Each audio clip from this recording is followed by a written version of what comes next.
no comando e a gente já vai começar daquele jeito, com trocação, tá? Porque a equipe da B13 caiu junto com a equipe da Noise, gringa.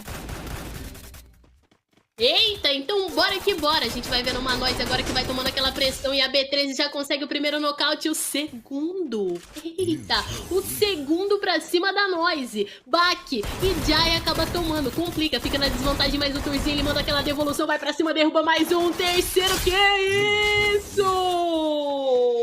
Ai, olha esse Turzinho insano. O menino chegou e virou o jogo, Astrid. Que isso? Chegou chegando ali o menino Tur, colocando ordem aqui no pedaço, garantindo todas as eliminações. E a gente viu, né, que o Jai, ele tá voltando pra partida, ele conseguiu ali retornar. Só que aí caiu no meio também de um x1 que tava acontecendo e aí não deu bom pro Taquito. Foi finalizado nas mãos aí do Foster da equipe da Nave.